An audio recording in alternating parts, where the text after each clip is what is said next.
From the post-millennial, we'll talk some domestic politics, my friends. We are entering the beginning of the presidential cycle.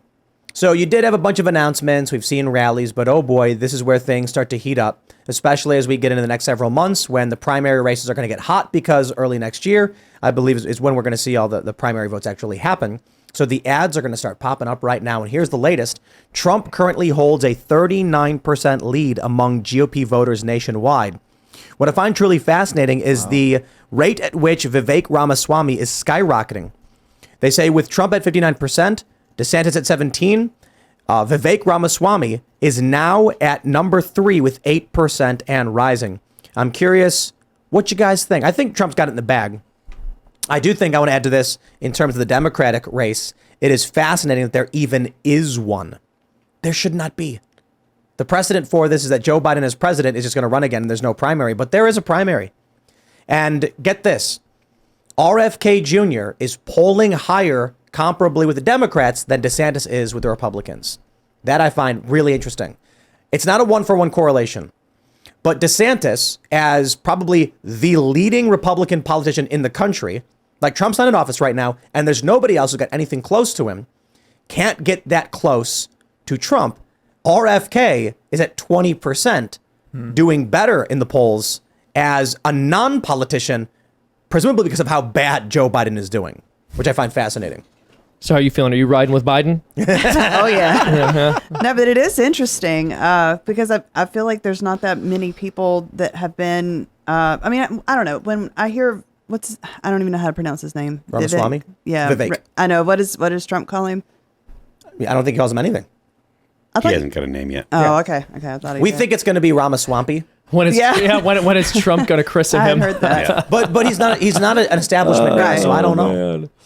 Yeah, I don't know. But I like Vivek, and I think I'm wondering if Vivek ends up in second place in the GOP primary, because the dude, if you've seen these viral clips of him, he is hitting it out of the park. Yeah, he's a smooth talker. There's a viral clip where a woman starts yelling about the Republicans being evil, and a bunch of people get up and start yelling at her, and he's like, no, let her come up, let her speak. And he's like, ma'am, I believe in the First Amendment. Please say what you had to say. Are you a mom? He's like, thank you for coming. Thank you for sharing your thoughts. And the woman's like crying, and then she leaves. Vivek knows how to handle this stuff. Trump knows how to handle the press in his way. Vivek knows how to handle them in a very clean and tactful way. So I'll be really interested in seeing what happens as time goes on, because Vivek is starting to pick up.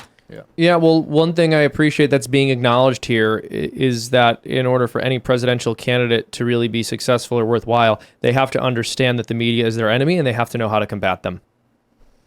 Well, Donald Trump doesn't seem to get that. The media is his enemy? Yeah, he can call the fake press all day and night, but he keeps giving them interviews and 101s, and they secretly record him and then leak it to the government. He gets arrested for it. Come on. Well, it's funny. Dude, he knows they're there. lesson. He knows, but I think he also engages with this in such a way that if they air footage of him saying something he wishes they hadn't recorded him saying, He uses it. he can just use it. Exactly. Yeah. And then he can also call the reporter a mean name or something. And it just ends up being way worse optically for the person who released the audio. True, fair. I'm really interested to see how Vivek handles this stuff, because he's not a politician. He's got no record. He has ideas. I like his ideas. I like his attitude. He was talking, I saw one video today where he was talking about how he would end the war in Ukraine.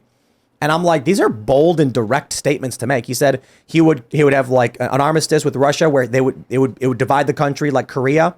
He would then demand in exchange for these territories, they cease their military alliance with China because of how big a threat them and China have become, especially with the BRICS nations, etc. And I'm like, typically politicians give wishy-washy answers because they don't want to be overtly direct. And Vivek is just coming out and saying it. Mm-hmm. I've said this before. I think that Vivek is nothing but a positive addition. I don't think that he has a significant chance of actually being the nominee, but I do think that his position on the debate stage is going to make a lot of people make commitments and discuss topics that establishment candidates would never touch. And I think that's extremely good. What about VP Ramaswamy?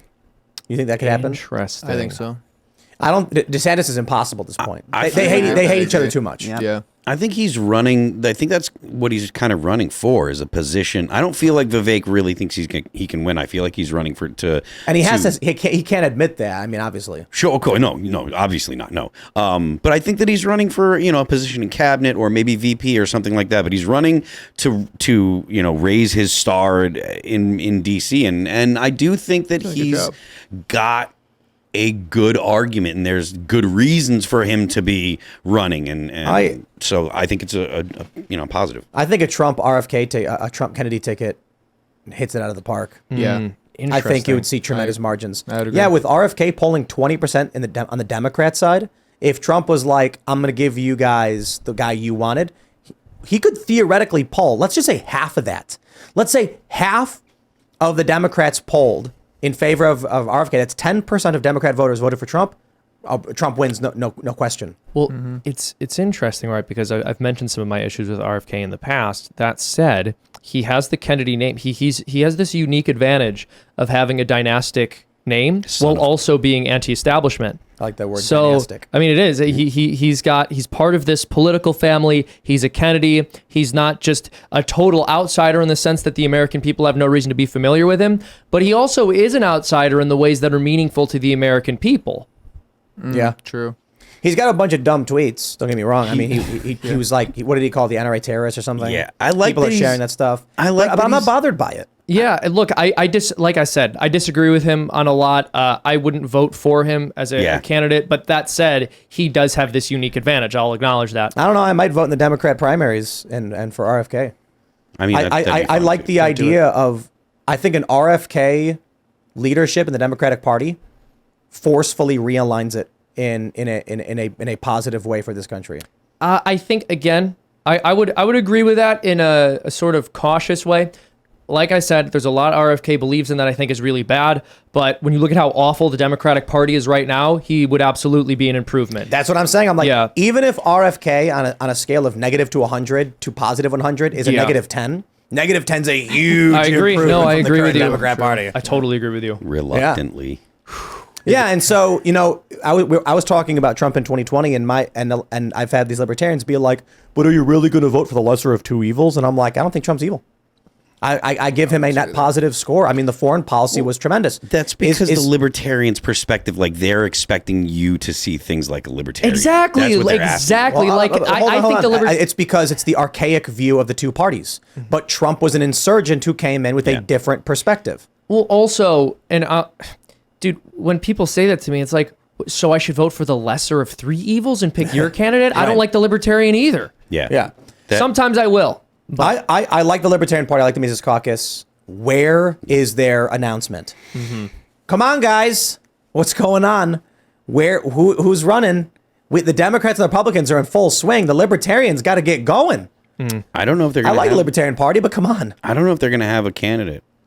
Honestly. Why do you think? Because no one's announced. There was talk about Dave Smith. Well, exactly. There was talk about Dave, but I don't think that Dave's going to do it. This is just a vibe. I have no inside information or anything. But if he was going to announce, I feel like he would have announced already. Yeah, I agree. So and it wouldn't be this coy if wishy-washy maybe stuff. Yeah. It would be like we're in full swing. We'd at the very least be seeing him do more. Yep. Because right before everybody announces, they start ramping things up. You can see the gears in motion. And we're like, oh, it looks like they're going to announce. Like even Ron DeSantis, they were like, next week it's going to happen. Then rumors circulated. Then sources say. And then finally he announced. We've got nothing from the Libertarians so far. But what I was saying about Trump in 2020 is like, look, I'm looking at him, the school choice I'm in favor of. I'm looking at his banning the wokeness in government contracting because it violates the Civil Rights Act. Agree with that. And foreign policy. I thought it was fantastic. And so I'm like, I'm not looking at Trump as the lesser of two evils. I'm looking at him as like a small net positive. No new wars.